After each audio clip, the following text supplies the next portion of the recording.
Hello and welcome. Thank you for joining another installment of the Military Virtual Programming from USO MVP Series. I am Becca Frucht. I'm your host and moderator. I'm also a program officer for the Arthur M. Blank Family Foundation.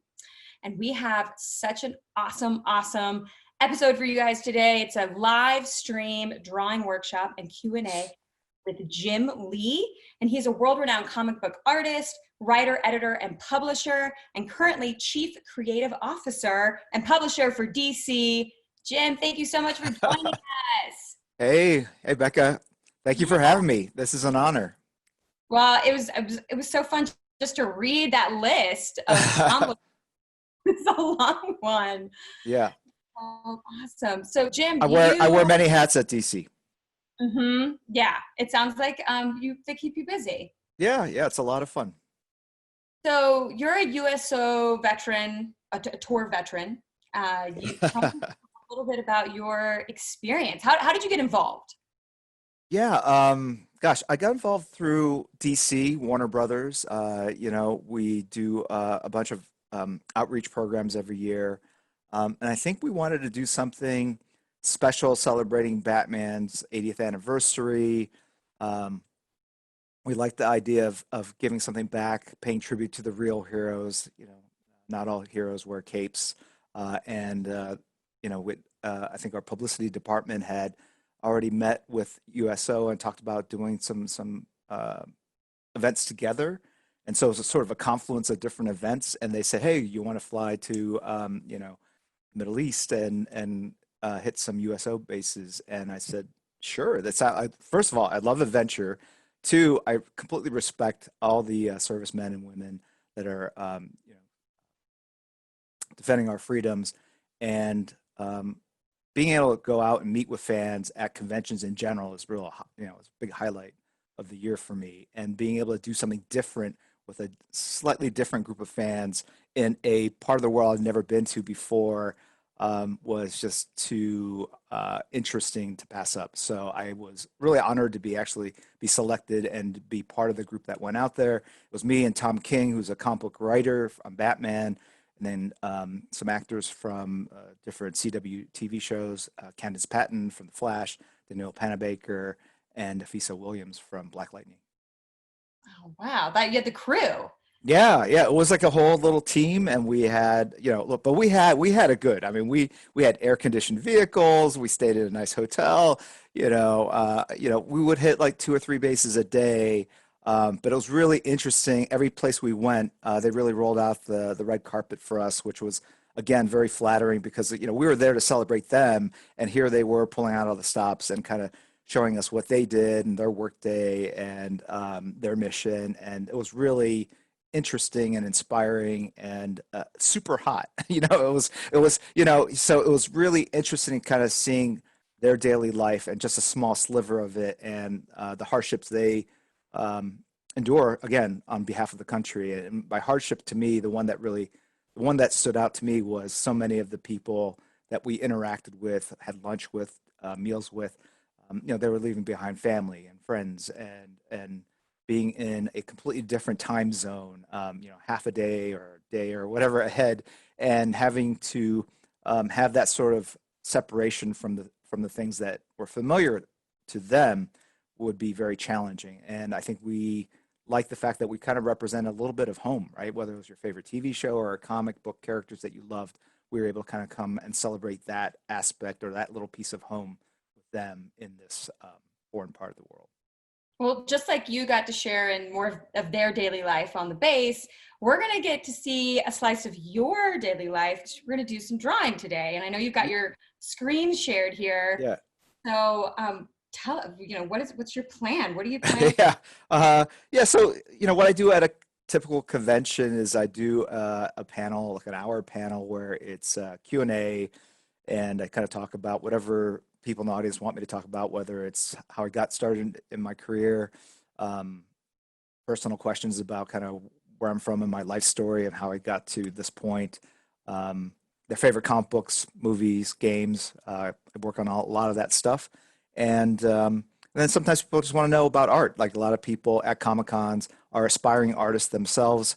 And one of the reasons why I draw live for them is just kind of demystify the process and kind of show them how it's done. And so I figure I do a little bit of that. So I would kind of draw, and then I think I usually, in my head, I think I can kind of multitask, draw and talk, but I find that usually I stop drawing when I'm talking. So I got to remind myself to keep drawing while I'm answering questions. But yeah, I Awesome. figure the people that are awake or are just waking up, if they have any questions about DC or my career or just drawing in general, um, I figure we could field those and talk about that while I draw. And I thought I would draw, I think probably like Batman, probably an easy character to draw. Yeah, no, And yeah, that is a crowd pleaser. Actually, would you shift your pad a little to the yeah, left? yeah, yeah, yeah. No, no, I can see it. I got it over Okay, here, cool. but I I didn't didn't want to put it out there until I was ready. But anyway, so this is 9 by 12, just regular paper. Um, and so I'm going to draw this, and then I think the hope, Becca, was that we pick a random person that's out there, and we can send them this art as sort of like a prize. That's usually what I do at Comic Cons, because when I was younger, earlier in my career, I would draw sketches for free for people, and then it got to the point where there was more demand than what I could possibly supply, and so this is kind of my way of still giving back to the fans that come to Comic Con, and I give away a couple sketches at every panel, and people seem to really too. So it's my way of thanking the people for tuning in, and obviously thanking them for their service. And hopefully, the art will go to someone that is into comic book art. Yeah, well, we're with you. We are going to be holding it. We'll have a survey at the end where our service members can enter to win this Sure, live drawing that you are doing. So we're all set, and you are off to the races, already sketching. sure, And we do have our first question. It's sure. from Dennis in Japan. And I just want to remind everyone, you can use that Q&A box to submit questions through the Zoom function, and then we'll hopefully get to as many as we can. So first question, Dennis in Japan. What is something you've learned over the years that you wish you'd known when you were first starting out? Oh, there's so much. Uh, I'll tell you, not so much something now because I tend not to look back with regrets and things I can't change anyway, but I will share some of the insights I kind of learned along the way that I felt made a difference. When I first started in the business, I was super competitive. I was just a competitive person in general growing up, but when you get into the business, you just can't help but look at your peers and like who else is breaking in around the same time you are, and judging kind of your career versus other people's career, where you're at, and where the assignments you're getting, the books you're getting, the sales figures you're getting, all that kind of stuff, or even what you're getting paid per page, all those kinds of things. And they were kind of inhabiting a space in my head. And it wasn't inspiring me. It wasn't motivating me. In fact, it was just kind of like eating at my craw, right? It was kind of in the back of my head. And a big moment for me, a big aha realization, epiphany, was kind of realizing, if I keep doing this, I'm going to drive myself crazy. I'm going to basically um, overthink this, and it's gonna take me into kind of twisted places I don't want to be. So I kind of relieve myself of this responsibility of having to compete and measure up to other people's expectations or what they're doing. And it was really just about compete with yourself, right? You got to be happy with what you're doing, be happy with the projects you're doing, what you're getting paid, the assignments you're getting, the attention or the praise. There was no online back then, but like from fandom, and relieve yourself of that. And that was huge. I mean, it didn't happen overnight, but it was something I kept going back to, which was it brought a certain measure of serenity to me and allowed me to focus on my craft and focus on the art. And I felt better psychologically. And I think that was reflected in the work. Right. So you were just like run your race, you kind of keep Yeah, it. absolutely, absolutely. Yeah. And I think that's the tricky part, because so much of what art, in my opinion, is also, there's the physical side, right? The hand-eye coordination, the memorization of the forms, understanding sort of the conceptually how to create three-dimensional shapes out of two-dimensional elements. But there is a psychological piece of it, which is like how many hours can you sit drawing, perfecting your craft?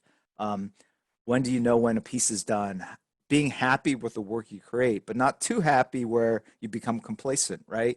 But if you're not, if you tear it apart every time you create it, you're not going to be satisfied, and you're just, again, not going to be happy with the results. So you got to find that balance where you're happy with what you do, but you realize it's not perfect. And that is that little extra bit of inspiration that you need, motivation to try better your next time. And understanding that there always is a next time was another big revelation for me. It's like, you don't have to have perfection in this piece because you will drive yourself crazy and you might not be able to achieve it. Try, you have another day, and there's an endless number of drawings you could do. So again, take that pressure off you, have fun with it, do the best you can, and keep learning. So those are my things Yeah, that I there's a would lot of share. life lessons you could extrapolate. Yeah. Who would think drawing superheroes? Well, I mean, superheroes should teach you life lessons, but yeah, there's a lot of, because you're also freelance and you're working by yourself generally at home. There's a lot of time to think, and that's kind of, it's almost like, life hacks or mind hacks before that was a thing, right? It's like, what can I do in my thinking that will make me a better artist or more productive or be happier? And I think that all of us have that within us. Some of us turn to self help books or mentors. For me, it was art and just reflecting on things, and realizing that how I thought had a big impact on the work I created and how happy I was with the work. That's awesome. We have another question from Grace Helmick. What project has left you most fulfilled and why? Gosh, there's a number of things that I in my career, and I've been doing this for 31 years. I started in 1987, so it's been a long time. Um, I'll tell you that there's the kind of the bigger accomplishments and the smaller things, and to me, they almost hold equal space or value in my heart. I'll start with the little ones. The little ones to me, or I'll start with the big ones. So the big ones to me, uh, when I was a kid, my favorite comic book was X-Men, and I really identified with those characters because they were kind of outsiders that were different from everyone else, but they weren't completely comfortable in their own skin because oftentimes their powers were a curse. They weren't like, something that they wanted. They were born with it. And I was an immigrant. I was born in South Korea. We moved to the United States when I was like 5. And so I definitely always felt a little bit of an outsider looking in, trying to emulate kind of American culture, like how do people behave and dress, and because I didn't learn that from my parents. I learned that through my own observation, and I think that actually helped my cognitive ability to kind of take in information and draw, right? Always observing and analyzing, right? And so that was a big part of it, and so I really I was really attracted to those characters conceptually, and so when I worked at Marvel, which is where I started out, those are the characters I really wanted to work on. And so finally, when I got to work on those books, those characters in 91, well, 80, 89, 90, 91, around that time, it's been a while. It was really kind of a dream come true as a fan, and being able to create characters and add to that mythology was really, really cool. And then we sold a ton of copies. I think the Guinness World Record for single issue sales was X-Men #1 at like 7.7 million copies, and so that was kind of a career highlight. Then obviously leaving Marvel, starting my own company with a bunch of other Marvel artists, Image Comics, which is still a publisher today, was a big sort of moment where we kind of left a big company and formed our own smaller company, and went independent. And then the third part of my career that I kind of point to as a highlight is the work I've done at DC, and I've been at DC since 1998. There's been a lot of stuff we've done, but when you have an opportunity on a daily basis to decide, what Batman's costume is, or design the latest Batmobile, and then see that iteration. Yeah. I mean, even as I say it, go, yeah, that is pretty cool. But that's your job, right? That's your job, sitting around thinking of like, how do we update this character? What kind of cool gadget can we give Batman that would keep him contemporary and fresh? Because that's kind of our mission, right? Keeping this mythology, which is 80 plus years old, still feeling current and attractive to new generations of fans. And so so that's been a lot of fun, kind of really being there and standing on the shoulders of all the creators before us, and adding to the mythology, updating the lore has been great. But I would say on a smaller level, The greatest feeling I get is when I used to do monthly comics or any sort of deadline. I'm kind of a procrastinator, so sometimes working late in the night, working all night long, and you might be working many days in a row towards the end of the deadline, long hours, 2, 3 hours of sleep a night, if any. And then when you finish that last page, to me, it is like the greatest, you know, like it's the It's like cosmic. euphoria. Yeah, it is. It really is. It's like the cosmos, shines on you, and you're bathed in this energy of completion and fulfillment, and yeah, it's great. It's great. So I think it's magnified by the fact that these are larger chunks of work that you have to do, and it's a lot of time and effort that goes into these drawings and these stories, and but it is so fulfilling. I think that's the only thing that keeps me in the game because you are keeping these crazy hours, and it is very hard. And even though it's not like labor, like blue collar labor work, it does take a physical toll on you, and having that euphoric feeling at the end keeps you there, keeps you around because you go like, that was pretty cool. I got to do this again after I get some sleep, after I sleep and get some downtime, right? Well, speaking of the time and effort that the career requires, we have a question from Tevin. Yeah. How long does one comic take to be drawn? So I imagine that it kind of depends, but love to speak to that process because it sounds like it's an Yeah. effort. Yeah. Most comic book stories are, excuse me, anywhere from 18 to 22 pages long. And so if you're lucky, you can get one page done a day. So a page will take anywhere from 8 to 12 hours. And it seems like a lot of time actually for a page of art. And it's always interesting to me when I draw something and people say, how long did that take you? And I'll say like 8 hours. And half the people will say, wow, that took you only 8 hours. That's amazing. And the other half of people go like, are you kidding me? That took 8 hours of time. That took that much time. Like, so it's interesting to me how people with the same information and data draw two completely sort of different conclusions or opinions of who you are and your productivity. But yeah, to me, it's a lot of time and effort. But another thing happens when you start drawing, and I think when we do anything we love, right, or enjoy, you kind of get in the zone and you kind of lose sense of all time and Like it's space. slow. Yeah, yeah, you're just in the flow and you're in the moment, and time kind of stands still. And so that's why I'm really bad at deadlines because I go, yeah, I got another hour on it, and then 3 hours goes by. It feels like an hour to me, but to everyone in the outside world, it's 3 hours, right? So, um, but anyway, that's generally it. I think covers go a little faster because it's one single image. There's generally not as many backgrounds. The fastest I could do something is like maybe 6 hours. Even like pages where like there's a big R, like a Robin symbol. There's a page like that, and I figured, oh, that would take me 30 minutes to draw. It's just drawing his logo. I think that still took me like 3 hours um, to do because you're just erasing and redrawing and moving things just an eighth of an inch at a time sometimes. When it's professional work, uh, I do noodle it and revise it quite a bit.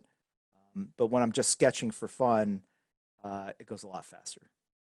I imagine there's like real time and then there's comic book time, kind of like dog years. Yeah, yeah, Like when you're yeah, in that space, it's like it's a time space continuum. Okay, you're on yeah, another. yeah. Which is great because it kills time, and like I said, like it rarely feels like really hard work for me until the end of a deadline when you're really eating into your normal sleep cycle, and then you start really feeling it physically in your knuckles and your back. Um, but again, when you finish, it's like the weight of the world's been lifted off your shoulders. It's amazing. Good. So we've got another question from Marcy West in Okinawa, Japan. Right. And she thanks you for making yourself available at a time that works for those folks over there in the Pacific. And she says, I am a Gen X unapologetic nerd. Uh-huh. Okay. How do you feel about the change that has happened in pop culture where superheroes have become part of the mainstream? Yeah. First off, let me say my dad was stationed in Okinawa back in the day. Oh, So yeah, so he was a doctor, but he was in the South Korean army, and he was based there for a while. He was in the paratroop unit, and so I have all these amazing pictures of him climbing palm trees and things like that, stay while he was there. Anyway, what was the question? Yeah, how do I feel about comics taking over mainstream pop culture? It's if you're into comics, you understand this concept of the multiverse or alternate realities. And there are times where I do definitely feel like I'm living and inhabiting a different parallel kind of universe, one where comic books have kind of risen out of the cultural ghetto and kind of taken over pop culture. And because when I started, it was not that case. It was I got into comics because I love comics, but no one I knew very few other people that were into comics. It was a secret society, and occasionally you might meet another kid that had comics, and you would basically trade with them. But there were no comic cons. There was nothing online. My parents threw out my comic book collection two or three times. I had a dumpster dive, you know. um, were they, yeah, they thought it was like taking up too much of your time. It was a distraction. yeah. My parents were pretty hardcore. Gotcha. They're obviously Korean. My father was a doctor. They wanted me to be a doctor. They moved to America so I could be a doctor. They put up with comic books because I think it kept me quiet. It was sort of like the old day equivalent of an iPad, right? Here's a comic book, and but then when I got to a certain age, like high school, like, I was like 14, 15, I think they thought like, why are you still reading this kid stuff? And I just remember coming home from school and just walking into my room, opening my closet and looking for my comics, and they're gone. I'm like, what's going on? Like, oh yeah, I did you a favor. I cleaned up your room. Hey, Yeah. Yeah. And then I have to go to the trash can, and there they were, like just thrown in the bottom of the trash can, and so I definitely don't have the highest grade of comic books, but yeah, I still have the ones that I had as a kid, and so anyway, so it was not something that was really encouraged, and but I stuck with it. This is what I wanted to do, and I honestly, when I got into it, the other thing that really appealed to me about comics was I was a little antisocial, I think, growing up, and I liked the fact that, wow, I could do this and just draw in my own house and never have to deal with other people. and and uh, and it started out that way, and here I am, like decades later, and I'm doing this. I'm traveling to Kuwait or wherever. Comic cons are all around the world. Give talks about the mythology, sitting in on meetings, giving script notes and all this kind of stuff. I'm like, whoa, what happened? And and I just think yeah, yeah, like, I was right place at the right time.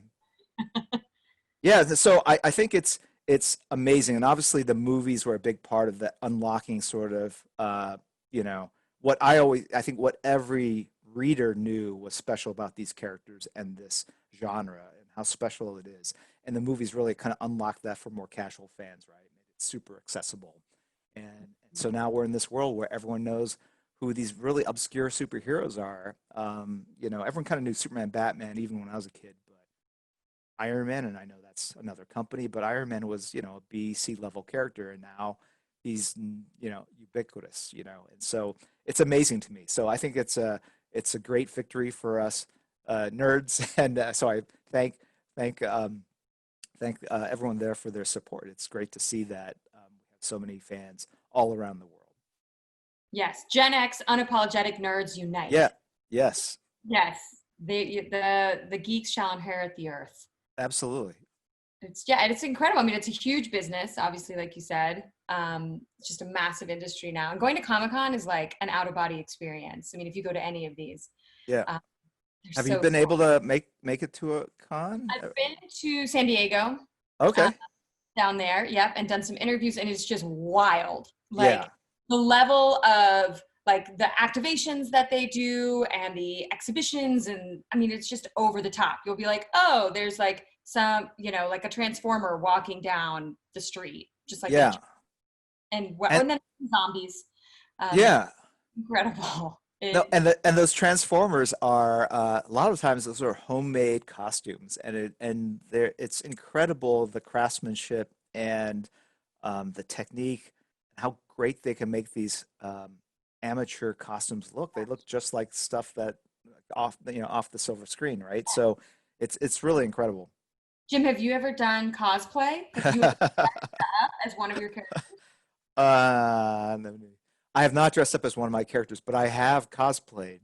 Um, I've got a bunch of kids, and some of them were into anime and manga. So I went to a show called what is it, Anime LA, I think. I mean, there's a number of shows would take them to when before they could drive, and and they all love cosplaying, and so I learned through them this whole process and the community and how they shared secrets of how to create costumes and giant swords out of cardboard and how to dye wigs using colored Sharpies. Really fascinating, and I wanted to sort of see what it's all about. And so I dressed up as there's a character from Naruto that's an old man that smokes a cigarette. I don't even know his name, but anyway, so they helped me basically fashion together a costume for that, and so I walked around uh, um, a anime convention cosplaying as this character. I had like two people stop me to take photos, right? So that's like the highest compliment if you're cosplaying. Yes. No, when Yeah, someone wants, yeah, yeah, wants a photo in your right, ensemble, that you've right. nailed it. Yeah. So yeah, it was fun. But it's a lot of work. A lot of work. So I have some top secret intel that you were dressed. Your cosplay was Shikamaru. Oh, okay. Does that ring any bells? That was the name of Sure. her. Yeah, it's the old man with the white hair, and he's got a cigarette, and it's the same Naruto. Like it's got the headband, and it's got a jacket, Yeah. and I have a good source here who says okay, that. all right, that might be it. All right, so we have another question from Shendo in South Korea. Sure. When you are responsible for such iconic characters, are there rules you need to follow to keep them consistent, please the fans, etc.? Yes, absolutely. I think that's actually one of. So I wear two different hats, three different hats actually at DC. So the first is I'm a creator, so I draw, and so I'll draw at night or on the weekends, do covers mostly at this point. But I'm also the publisher, so I oversee the publishing line, the 50, 60 monthly comic books, about 20 to 25 books. And then as the chief creative officer, I'm the liaison from that works. So I have a team of people, and we work with film, TV, animation, games, toys, TV, um, and it's all about the expression of our characters in other media. And we want to give each of the filmmakers or showrunners or creatives the freedom to do their interpretation of the universe, but at the same time, we can't let them just do anything, right? Because then you'll have really weird versions of the characters and kind of break the mythology. Okay, So and fans get upset. yes, yeah, absolutely. So yeah, so to that point, Becca, we have continuity or canon. This is the stuff that defines the character, the stuff that's happened in the past, almost like they're real life people. So we can't invalidate what's happened before. But we also want to give them freedom to kind of bend the mythology sometimes because what we do is storytelling without end. There's no act one, two, or three in the DC universe. It just keeps going and going and going, right?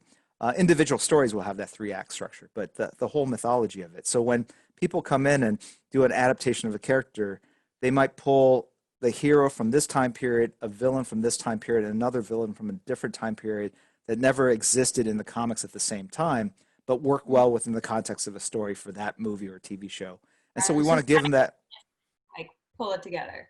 yeah, so we want to give them that latitude and freedom to do that. But then what's really vital, important for me and my team to sort of share with everyone is the core values. What defines these characters? And we try not to be too um, overbearing in this list. It's as simple as Superman stands for truth and justice, right?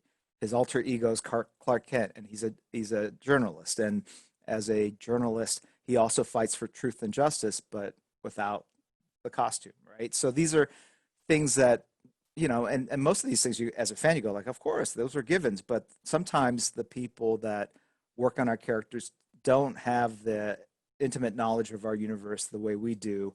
And so our job is to really kind of walk them through the mythology and help them bring their vision to life that's true to the characters, but also true to their own unique take on what they want to do in the story. Right. So you're stewarding the integrity of these characters. I mean, Absolutely. Yeah. that is in your hands. And I think it's really great that you've also managed.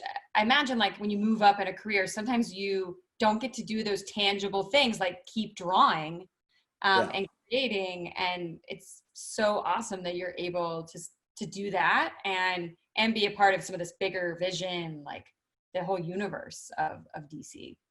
Yeah, I think it serves two purposes. One, it's great stress relief, like I was saying, like it allows you to kind of just push out a lot of other thoughts and just really kind of focus. Because to draw well, I think you have to really be in tune with your drawing instrument and the paper and all that. And then I think it also gives you some legitimacy or authenticity when you come into a room and say, this is what the character represents. Because you've drawn these stories, right? You've told these stories, right? You are, as a creator, you're on the front lines creating the content that will someday serve as the inspiration for a TV show or a movie or animated movie, whatever. So I like to kind of be able to understand both kind of what's happening from this sort of high level, let me help you execute and realize your vision. And I also like being there in the trenches doing some of that work myself because A, it's gratifying, and B, again, you're adding to the mythology. Whether you realize it or not, with every story, you are adding another element to the character. And that's what I got in the business for. So I don't want to give that up. Yeah. So from Jay Gransky, a service member in the Marines, your career has been long enough to have inspired an entire generation of professional comic book artists. Do you see your influence in their work? And how do you feel about that influence? Yeah, I didn't think much about the influence I would have or did have at the time when I started in the industry. Again, there was no internet, so there was no immediate um, feedback, right? You couldn't tap into what people thought about your work. That You would sounds kind of draw. Excuse me? I said that sounds kind of blissful. Oh, yeah, it was. I think so. Yeah. Well, the upside of it was you just worked and you trusted your own gut instinct and you weren't asking for the likes or the comments or the validation from the fans, right? You were doing what you thought was right, what was in your gut. And then you would do the work, it would go out, you go to a convention, and only then you would see from the fans months after you drew the work what they thought of it, right? Or through the letters they would write. But it was a delayed reaction to the work you did, a temporal delay. Now, I will often put stuff online before it's even published. So the first contact I have, the first feedback I have is immediate, right? You put it out there and boom, you get your likes, you get your comments. And so it's a very different kind of relationship. But I will say that one of the gratifying things that I noticed over the years when you work in an industry for this long is you start meeting people that are much younger and going like, yeah, I was 12 years old when I bought X-Men #1 back when you were 27. And, it inspired me to become a graphic designer or it inspired me to become a, video game concept artist or whatever. And at first it was like, whoa, that's weird. Okay, cool. As a one-off. And then as I got older and older, there are more and more of these young kids. It's weird, like, coming up. And then I started realizing, at different generations, it was either X-Men #1 or Batman Hush or Wildcats through Image Comics. And I started seeing the impact some of these big books and releases had on young kids. And I'm sure, it impacted, or a lot of kids would read it, and a small percentage of those would be so taken or influenced by it or inspired by it to actually want to become a creative, right, or a graphic designer or artist themselves. And so I started seeing this connection between the work I was doing and the impact it would have on the readership years later. So that was really gratifying and again very flattering. And I started realizing, oh, there is something beyond just the entertainment value to what I'm doing. And so I started taking it a little more seriously. Yeah. No, I mean, I started, so I think it's something I am mindful of now. And even as I do like Twitch streams or conventions, I do feel like part of what I'm doing is not just sharing my life experiences or entertaining people, teaching them how I draw, but maybe inspiring them to want to pursue a career in the arts. It's one of the greatest things if you have the ability to be living off of because it's gratifying on so many different levels. Awesome. So talk to us a little bit about what we are watching here, this illustration. Yeah, so Um, this is yeah, this is Batman. Hi, Batman. Yeah. Hello. Wait, wait, wait. That was great. I can't do it. There's old anyway. Yeah, so this is like an extension of a signature. I draw Batman at this angle quite a bit, so I've tried to do it blindfold. I can do it. It's not as good, but it's almost muscle memory at this point, so I can. That's why I can kind of I talk and think we draw at might the need same to time. see some blindfolded action at some point. I don't know if Yeah, yeah, yeah. but like I, after we get through this, let's just yeah. do I don't know. Yeah. Um, yeah, I've done it where I've like put myself under the table and drawn with my hand above, like at a convention. Um, if I don't pick the pen off the paper, I can get pretty close. It's when I pick it up and go somewhere else that you sort of misjudge elements and things start to fall apart. But Okay, well, no, we'll try it out before. no. All right, okay. But I like, so this is like this is kind of an iconic pose for Batman, this strong jawline that we got Yeah, going on. yeah, it's easy. It's easier for me at three-quarter angle. If it's a straight-on shot where he's looking straight at us, I have to worry about, one eye being higher than the other and the symmetry of the jawline and things like that. At a three-quarter angle, every element is actually different from the rest, right? So the right eye and the left eye will have different angles. These points will be everything's different, right? This length to this length, this length to this length, the angle of this to this. So it's more forgiving in that sense because I can be off by a little bit and it won't show up. When you draw something symmetrical, it has to be pretty dead on for it to work. But I also think this looks cooler because it's just, I don't know, it's just, it's just a more dramatic angle, I think. It is, yeah. Batman is nothing if not dramatic. That's right. I mean, he takes himself very seriously. He does. He does. This is his smile. This is his smiling face. This is smiling Batman. Batman. That's right. And so you're working with in a pen, right? Is this like a Yeah. So this is 9 by 12 Bristol board, and it's just a great size for sketching. And I usually use these markers. They're Pigma microns. It's permanent archival ink. This is a 8, which is I think a 0.8 millimeter width or something. It's one of the thicker ones. But what's nice about it is that it will show up on camera really well. And yeah. So, How often do you sketch IRL in real life using your yes. own, a pen, or digitally? And which do you prefer? I have a digital workstation right over here off screen. It's a Cintiq. You draw it right on the screen. Mhm. But I don't draw too. I prefer drawing analog. This feels like what I did when I was 10 years old on the kitchen floor. Just sort of spending my summer days. And when I get on a computer and draw on a screen, it feels like work. You've got the light, the glow of the screen. You have the light sweat of your hand on kind of warm plastic. And because it's so intangible, right? It's a virtual thing you're drawing, and as soon as you turn off the computer, it disappears. It doesn't feel like art, it feels like an image. And so I use it though, because it does give you a lot of versatility in terms of making corrections or adjustments, costume designs, color palettes for costumes. You can go in and quickly Right, change like things being left. iterative. Yeah, exactly, right. And I don't want to redraw everything by hand. So and plus, I mean, there's value. There's like people collect original art, so there's value in having an original piece of art. And so I like collecting art, and so I don't think there would be a day where I go full on digital, but it is a useful tool. And I realize that I'm dating myself in that so many young artists I meet today, they just do everything digitally. and it just kind of shows you. This is just a generational thing, of course, right? Like most things. Well, so thinking about art, Yeah, Shelley wanted to know, do you draw anything that isn't a comic? I do. Architecture, I do.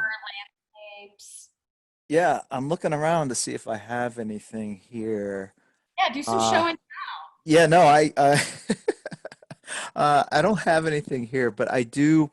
I will draw like my family, my kids, our dogs. We have like 5 dogs. And so Oh I'll, my God, I'll do, dogs. yeah, 5 dogs, a cat. Um, yeah, we're big on pets. So yeah, I'll do like watercolors of our house and things like that. So nothing that has to do with superheroes, but I do like drawing and painting real people, and I like painting especially for that, and because it's a painting and working with color is very different than line art in terms of how you think about shape and form and how you create depth and effects. And so it's almost like it sits in the same part of your brain, but it uses different muscles. And I find it kind of helps with the line drawing. The line drawing helps with like, it just gives you a different perspective on what you do. So I do like doing it. It's just it's hard to find the time between everything else I'm doing. I find myself just really interested in all the like ephemera and artifacts you have behind you on the shelves there. Yeah, yeah. There any Uh, like special one that's like from a memory or a fun story yeah, that you so I do have some stories. Let me see if I can hold on a second. Let me move this a little bit. Okay, so if you look over here, see that open space, that dark space right there? yeah. Right. Okay, so that is a doorway. Um, this is my office at the house, and that door is actually a shelf on the other side. So it's sort of like the Bat Cave, like from the other Wait. room.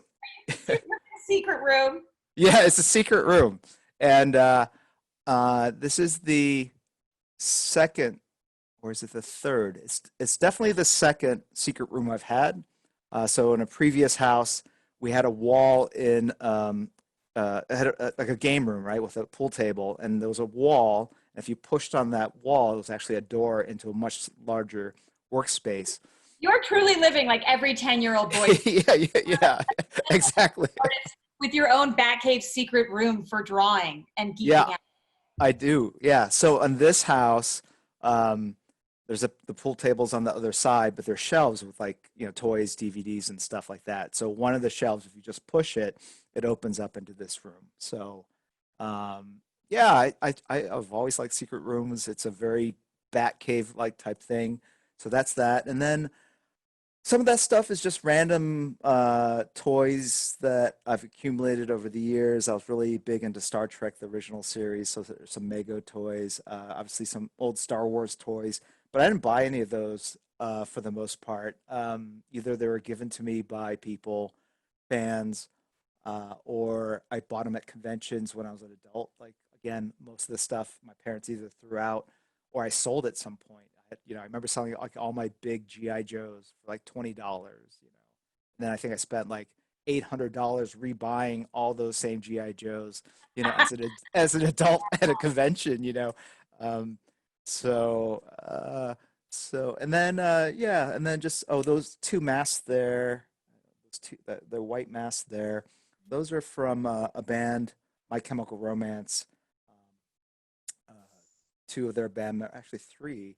They're like really big into comics, and so met them years ago at a concert and became friends with them. And so they had a music video with these masks, and so there were some of the production masks that they used in the music video that they gave me. Above that is something from The Big Bang Theory. It's hard to tell from mm. Anyway. So yeah, there's random Yeah, things that have happened. Yeah, yeah, yeah, you yeah, gotta have all the geek stash. You gotta have yeah, it. It's yeah. the street cred. So we've got another question from Avelina Apolinar. Yes. Um, have you ever gone through an art block or hit a creative wall? And how did you get through? Yeah. Generally not. I if you count procrastination as an art block or art wall or whatever, then yes. But for the most part, I like to wait until I know I have to do something and there's a sense of urgency, and I kind of walking a tightrope kind of adds some drama and excitement to the act of drawing, I think. It's like, will I make it or will I not make it? Um, and how will it turn out is part of the fun of it, I think. So I generally don't. There are times when I'm drawing a cover and I don't want to duplicate another pose or composition I've done. And so that might kind of slow me down as I try to think of something. And if I can't think of something that I'd like that inspires me, that's frustrating. And so usually what I do at that point is just draw whatever comes to mind, knowing that it's not that great. But what I find is that once I start that journey and start kind of fumbling around in my head with images, it opens the doors to better ideas, and sometimes not, and sometimes I go back to the original. But that's kind of the process. Is I find that if you hit you have artist block, sometimes just the act of just sitting down and going through the motion of it, whether it's just writing something aimlessly if you're a writer, or just drawing something, just drawing, and it kind of takes the pressure off of a white piece of paper that's staring at you with nothing on it, right? Which is Mhm. can be a little intimidating. So you mentioned My Chemical Romance. Do you have Yeah. music you like to listen to when you're like jamming out and just Yeah. at Yeah, all? I'm wearing a band. Yeah. System of a Down is another band that like, so I think I have pretty eclectic musical tastes. I'm not like um you know a music purist. I'll listen to whatever and any, pretty much anything. Um but I find that between that and like Howard Stern, talk radio is really good because it allows you to listen, be entertained with part of your brain and the other part kind of focused on drawing. And music allows you to do the same thing. Soundtrack music is also kind of very inspiring at times, right? But having a good beat and some energy to music is great for working out, but it's also great for drawing. And the thing I try to stay away from is having TV shows or movies on because you think you're drawing, but you're just watching you're just watching a movie, right? And then before you know it, it's like you've done nothing. And but you know, you're entertained, I guess. So when it comes to a sketch like this, like when do you know that you're done? Or is there like you like have a certain flourish, or is that because I think that's like Yeah. you spoke to this like understanding when you're sort of like, okay, I can put the pen down. Like how do you know? Yeah, I think on a very theoretical level, it's a hard answer or hard question to answer. Like, how do you know when it's done? And for me, I think it's partly trial and error, right? I've done it enough times where I've done it where I've overworked it and go like, I went too far. Next time, don't go so far. And there's definitely times we go like, I didn't go far enough. It doesn't look finished, right? So the undercooking of it all is easy to recognize. It's when you overdo it that you really only learn from trial and error. But that is a big one. It's the same sort of sort of physical kind of question about style. Like, how do you know what your style is? Like, what do you decide to focus on or embellish or line weights and all these kinds of things? And it's just trial and error. I think. I remember there was definitely a point in my career where I was still looking at a lot of other artists' work as I was drawing my own, and and I always felt like I was derivative. And I think if you make that big step and say, "All right, stop," you know what you're doing. You don't need to use these other artists' work as a crutch. Put it away. Just draw from your head, as hard as that might be initially, not having that kind of guidance of other styles and work. And at first it was difficult, but once you get in the rhythm of it, you realize you're drawing, everything you're drawing is coming from within, and that's where the style starts kind of coming to life, right? So, yeah, that's my long answer to that question. But Yeah, yeah, right. yeah, but for this, I'm mindful of the clock, so this style, it's done when the time is up, and that's what I'm kind of judging it on, right? So Well, I we have know to move that, it yeah. time for a little blindfold or under the table or whatever you need. Okay. Got to get a little bit of that. So, a question from William Hall, and he Yes. says he interacts with small artists online. They draw Right. their own comics, art pieces, and stories. Do you have any underrated or unknown artists that you're a fan of? Wow. Gosh, there's so many. Um,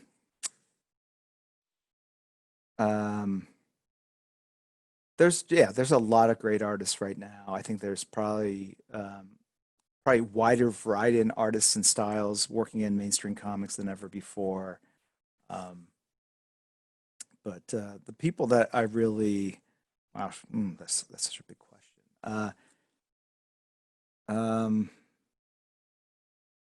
I mean, do you find that you yeah, interact on social yeah, media with that? Like, are there folks you follow? yeah, absolutely. So it ranges from artists like Boss Logic, who's really big on social media. If those get like he doesn't draw comic books, he's done some covers, but he's really interesting because he's part graphic designer.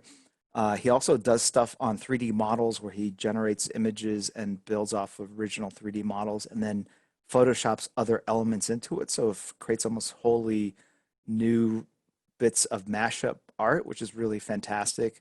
There's this another guy I follow. I forgot the name, but he creates these 3D models and they look like movies. And it's like a COVID molecule fighting Godzilla. It's just crazy stuff. It's just so amazing what technology allows people to do today. And then there are other artists like Gabriel Piccolo, which is this young Brazilian artist that's doing some young adult books for us.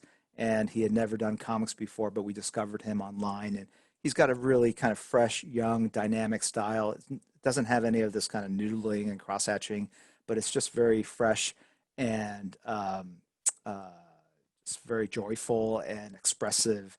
So to me, it's not about finding art that looks like my art. It's about finding art that moves you in some way, both either whether it's technique or the expression of it or um, you know the imagery behind it. So yeah, I mean that's it. We live in a day and age where you can explore and find so many people, at a swipe of a finger. And yeah, if you're into art, it's so much easier today to really see all the incredible art that's being created all around the world. So it's a Mhm. great time to be an So artist. if you could choose any comic right now that you don't normally work on, but you to work on, which would you choose? If Gosh, you, yeah, there's still a lot. So I've been at DC for quite a while, since '98. Obviously, I've done work on Superman, Batman, Legion of Superheroes is another group of characters that I was really fond of as a kid. That'd be kind of fun. But doing a kind of a cool run on Wonder Woman would be a lot of fun. Um, I love history in general, but getting kind of explore the pantheon of Greek gods and how they would exist in the modern day, and Wonder Woman's role within the DC universe, like she's demigod or goddess, so almost as powerful as Superman, but like even a more fearsome warrior than Batman. Like she's very unique, and but at the same time, I feel like her rogues gallery, right, her villains, compared to like Superman and definitely compared to Batman, could be more fleshed out, and that's where the publisher side of me kicks in and goes like, it'd be great to go in and do a run on Wonder Woman where we introduce a bunch of new villains that so we can have the equivalent of a Two-Face, a Joker, a Penguin, a Riddler, Mr. Freeze, so on, in her Rogues Gallery, because she's really got, Cheetah, Cersei, Ares, so I feel like there's a lot there. And then I'm just really fascinated by the invisible jet and what that represents and the mythology of it all, right? The swords, the shields, the minotaurs. I feel like all that can still exist in today's world, but expressed in different ways, and that would be kind of fun to explore. And so it'd be almost like real. There's actually a genre, I forgot what's called. Like it's like realistic fantasy. That's not exactly it, but it's the idea of the fantastical in the real world, and I feel like you could do something really like interesting with. magical realism, I've heard that That's one. it. That's it. Magical realism. That's it. Exactly. Thank you. And so it'd be really interesting to do kind of a take of Wonder Woman through that prism and see kind of what that nets out. I am really into this. I highly endorse it. I don't know who I need to talk to Sure. other than you to make this happen, but I would love to see Wonder Woman get some worthy adversaries, Yes. you Yeah. know, to really show off her skills.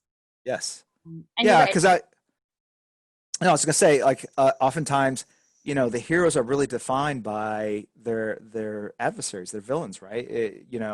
When the opponent is too easy, what kind of hero are you to overcome, a nobody, right? But when the villain is really badass, now that's where you get to choose how, show and demonstrate how great of a hero you are that you could take down such a, powerful villain. I think that there's some truth to that.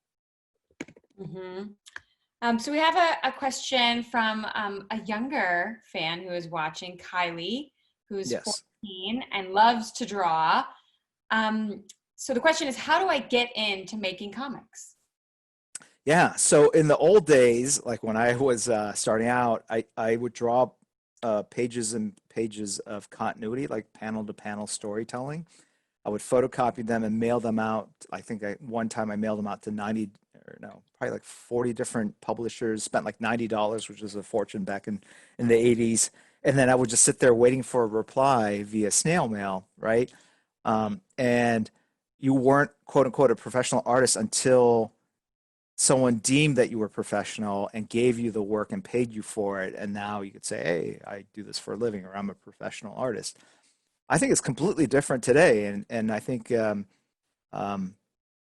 if you want to really get into this, you can find so many resources online on YouTube, drawing instructional videos. Uh, you can really apply yourself, start telling stories. You can find collaborators if you don't feel like that strong in your writing skills, right? You can find people anywhere around the world that would love to collaborate with you. Create your comics and then put them online and share them with your friends and family. You're self-published at that point. You don't need the validation of a big company to tell you, hey, you are a professional artist, or you're a comic book artist now or not. You can define that for yourself by just doing the work and putting it out there. And while you might not be getting paid, or not being paid a lot of money, you can create a Patreon account. You can create a following online, and that can unlock all sorts of other gigs and opportunities. So you really can start. I think it's easier to start now. The downside is everyone has access to these tools, so you're competing with more people probably than ever. But I think that's what I would have done if I were, when I started out, I was trying to break in. I was like 20, 21 years old. That's what I definitely would have done. So I want to give some shout outs because we have lots of questions in the queue, Jim. Like Mhm. folks are, they have so many inquiries for you. But we're going to try to get to as many as we can, but just shout Sure. out to Tevin and Pete, Kevin, Joseph M, Danny, Madison, Joseph, Jonathan Hung. We see you, and thank you so much for throwing some questions out there. Okay, so how are we feeling about this piece right now, Jim? Tell me, are you like, we could move into some blindfolded Yeah, action? sure, sure. Yeah, hold on. Yeah, I think I'll give it a shot. I I mean, was like kind I know you need to make sure that neck looks good. He's got a, of well, at this point, what it's about is so there's line weights, right? Line weight is like how thick the line is, and so it's like exposure on a camera, right? When the line weights are super thin, it's overexposed. If it's underexposed, the line weights are super thick, almost like a Sharpie. And for the size of the illustration I'm doing, I want the line weights to look neither overexposed or underexposed, right? And when you first start drawing, it's underexposed because there's so few lines and they're very thin. And what you notice is I'm going back and forth and creating values. So right here is a dark gray. Here's a light gray. Here's a medium gray, right? Virtue of crosshatching. And so as I go in and adjust by crosshatching here, now I'm making this darker. And if that gets darker, then this area needs to get darker. And so it's about balancing and building up my values all over the place as I jump around the figure. And it slowly becomes darker and more fully realized and more solid looking, more three-dimensional. And that's the process, right? So not just, and it's a particular technique, this cross hatching that you're talking about, yeah, it where is.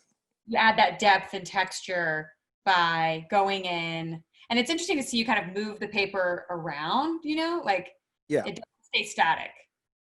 Yeah, it's because I like so right there, like there are times when I want to draw organic lines where they don't have to be parallel, and then there are other times where I want that mechanical, almost machine made like look, and my body, you're drawing from your elbow a lot of times, and so if you're throwing off strokes like this, sorry, like that, um, it there's certain angles that work better, so it's easier just to turn the paper to accommodate your body than it is to try to make your body draw a line at a certain angle, right? And so inkers like I'm inking, right? But I normally just pencil. The inker I work with, he's like spinning things around upside down as he works. It's kind of funny when you watch him Mhm. ink. Um, but so the idea is I have to look at what I'm doing so I know that I'm inking the nose versus the eyebrow, but at the same time I want to move it to the angle that works best for the physics of my body and my arm and what will get me the stroke or line weight that I need for that particular angle. So, question from Pete Zuniga. Yeah. Um, I've been following you since I was in high school in the early 90s. Are there opportunities for vets in the industry? I'd love to join it when I retire in 2 years.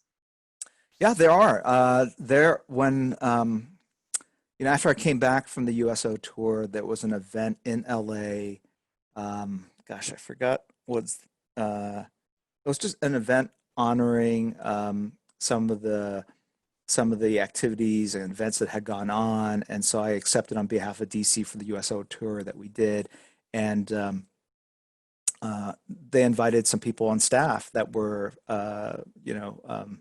former military service men and women, right? So they came and I didn't even know. I was like, what are you doing here? It's like, oh yeah, I served in the Navy years ago. I'm like, really? I didn't know that. So it's interesting. So I think um, we don't necessarily have a preferential track for ex-military, but I think both on the creative side and behind the scenes in the publishing side, yeah, we're always looking for people that work hard, have great discipline, um, uh, are great at uh,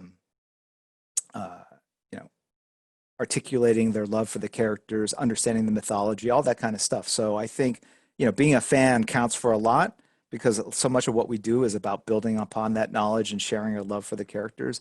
But then there are all sorts of we have like what 240 people that work at DC Comics between publishing and the creative media supervision side of things. So yeah, there's it's actually since we're part of Warner Brothers, there's a website where they actively post new positions, and I would guide you towards that if you're interested. Yeah, I would imagine, that our service members, like, if anyone's going to understand, like, narratives of heroism, like, Yeah, they're going to have that pretty down pat. for sure, absolutely. And we've actually got, let's see, from Sam, a question from Sam, Air Force. What's a question you wish people ask? So what should we know that we don't even know that we don't know in order to Right. ask? Oh boy, I don't know. I've been doing this a long time, so I've gotten almost every question. That's a curveball right there. Right? Yeah. Um, I don't know. I think you guys have asked some pretty good questions, though. There's some meaty, yeah, It's Q&A. It is like high level of inquiry. yeah. It was pretty meaty questions. Like, it wasn't like who's stronger, Superman or the Hulk, which I'm happy to answer too, of course. But Yeah, I'm like, I'm yeah, kind of yeah, interested. yeah. So I think, gosh,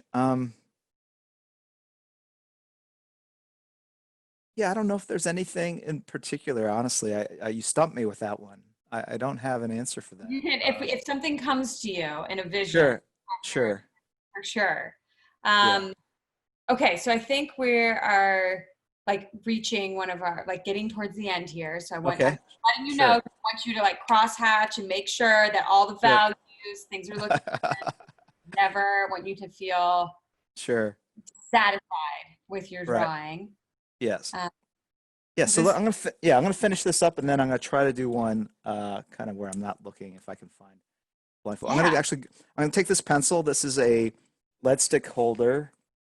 It's I don't know, I just buy all the stuff on Amazon today, but it basically has a piece of lead. So it's like a wooden pencil, except instead of the wood, it's plastic, and it holds the graphite in the center. You can buy the graphite in different grades of softness or hardness. And what I like about this is that you can get a pretty blunt tip, and you can go in and shade. It's almost like kind of marker. So I'm just basically going in over what I've crosshatched, and the gray from the pencil just adds another like just a slight level of darkness and three dimensionality. So I'm going to just go in and I render this a little bit. Throw a shadow over here, which will make the light source more prominent on this side a bit, right? And I'm oh, I gonna know tell what you, I know the question. Who's your favorite Batman? That's the one that's uh, the answer. there you go, there you go, there you go. That's a good question. I always find that I And think there was some anytime we cast a new Batman, there's always that question of like no, Ben Affleck's my Batman, or Christian Bale's my Batman, or Adam West is my Batman, right? And so my answer to that question is, I'll tell you that it's not so much Batman that I look to, it's like how they play Bruce Wayne, right? I thought Michael Keaton played an awesome Bruce Wayne. I thought Christian Bale was an awesome Bruce Wayne, right? totally agree. You're Yeah, right. that's where the acting comes from because when they put on the mask, it's pretty limited to their mouth. And a lot of times And they're basically people, growling through a yeah, mask. yeah, I'm Batman, right? Or they're a stunt person inside that costume, right? And it's not really them, right? So I am as attuned to how they play Bruce Wayne as I am to how they play Batman.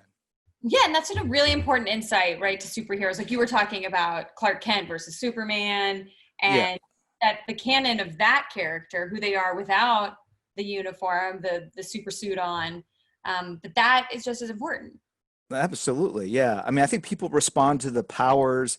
I certainly did as a kid, the gadgets of Batman, the powers of Superman. But at the end of the day, it's the Bruce Wayne, the hurt child that is so broken that he decides to become the ultimate symbol of, of justice. A Superman, uh, you know, uh, a lost kid, like literally the last of his kind, the ultimate immigrant coming to Earth and being adopted by this lovely couple in Kansas, and how that kind of shapes his moral compass and how he strives again to fight for truth and justice both as a superhero and as a journalist. That's stuff that I think gets at you. But when you're younger, it's the flashy stuff. But really, what you don't know is this other the human side of it all that keeps you coming back for more. That's why those origin stories are always so fascinating because you get into the psychology and Yes, yeah, I just find all of those often to be some of my favorite superhero films, and they're not necessarily the flashier ones with like the big absolutely. Yeah, bang. You're just like going so deep, and which is like if we look at like Joker or recently, I mean that was just yeah such a tour de intense. force. Yeah. Yeah, exactly. Okay, so I'm going to stop with this right here. So it's just, and then I'm going to find a Sharpie, and then let's just do this here.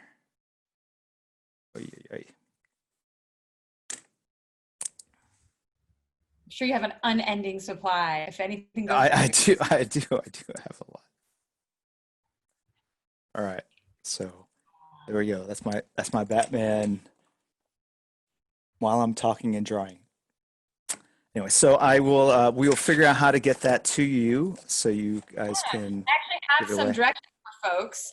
So be sure to complete the event survey after our Q&A to be entered into a drawing to win the artwork created by Jim Lee that you just saw in tonight's event, that incredible Batman.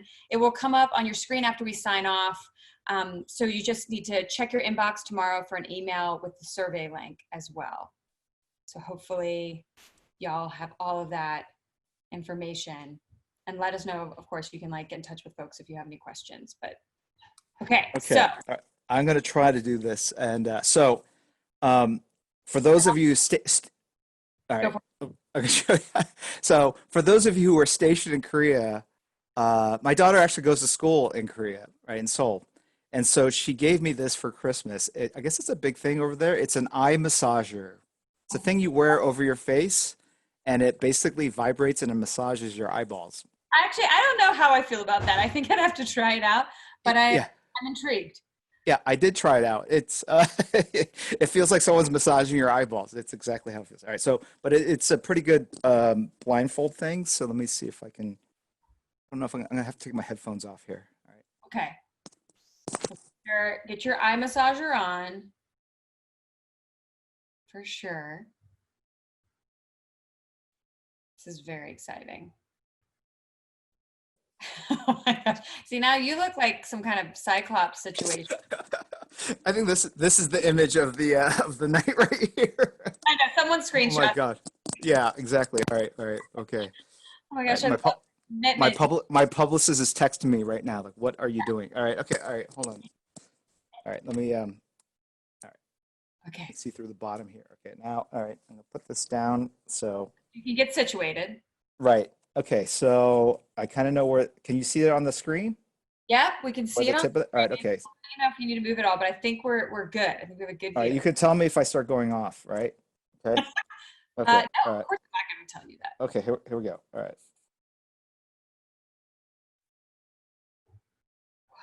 Okay, what is happening? This is I fascinating. don't know. I don't know. I hope I'm getting it.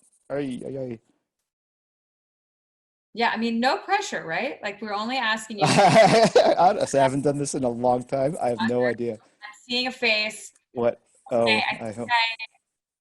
yep. All right, I'm Okay. sure this is off now. Nope. So, A little bit, but no, we're seeing tendrils, right? oh no, I'm done. You're done. It's Wonder Woman. I mean, it's Wonder Woman. It is Wonder Woman. That's right. Oh, that came out a little better than I thought. It's beautiful. I love it. Wow. I Oh my mean, gosh. I think that both of these, if we're able to put, I mean, because that was so incredible. I can't All right. believe you did that. So yeah, that's the star right there, and then that's her hair, and that's the rest of her hair, and so Okay, so looks a little we'll make sad. sure that both of these go into a drawing because Yeah, I'll send this one along as well. that would be awesome. And so, Jim, as we are wrapping up here, do you have a final message of support that you would like to offer and share to the service members around the world who joined us tonight? Yes, absolutely. Let me just tell you, I mean, like I said at the beginning of this, first off, like how much of an honor it is to participate in things like this and how impactful and meaningful it was to go out to the Middle East and go to the bases. We threw a big Comic-Con at Camp Buring and just seeing the joy and excitement. It was like a typical Comic-Con, but even more amped up because you saw how much joy you were bringing. I think, breaking up the boredom of, what was going on in the middle of the desert. And it just made it super special. And I think it kind of drove home like what you guys do for us on a daily basis. We often say thank you for your service, but being able to visit a base and see what that actually means and represents was hugely a great memory for me, and I just want to thank you guys for everything you've done and do. And I hope that someday you guys, when you're done with your tours, that you come to a Comic Con and say that you saw this experience. That would mean a lot to be able to kind of see and meet the people that had a chance to, who I had a chance to interact with today. And I hope that if you guys are prospective artists, that this was meaningful to you and that it might motivate you or inspire you to kind of pursue something along these lines after you're out of if you leave the service. Awesome. Thank you so much, Jim, for sharing your superheroes with our heroes all over Sure. the world. It's been really fun to watch you work. Wonder Woman. I'm just like Yeah. looking at even the eye. I'm like, how did you Yeah. do that? No, well, you said tendrils, and I thought in my head, like, oh no, it's gonna look like a monster. My head, I'm thinking it's like, like an eyeball here, like, No, no, it wasn't like you went like full Picasso, and I was like, I don't yeah, know. yeah, exactly. Anyway, No, yeah, so I'm happy that it actually kind of worked out. So, that's wonderful. Thank you yeah, so much for joining yeah, us. And of course, for all of the service members who are part of the audience tonight, thank you. Make sure and check in with your local USO social media pages for more info on upcoming MVP events. Jim, thank you. And of course, y'all don't forget, if you want to be in this drawing, you just got to complete the event survey after this Q&A, and then you'll be entered to win. So we're all set. Jim, thank you so Okay, much. thank you, Becca. That was awesome. Thank you very much. Take care, y'all.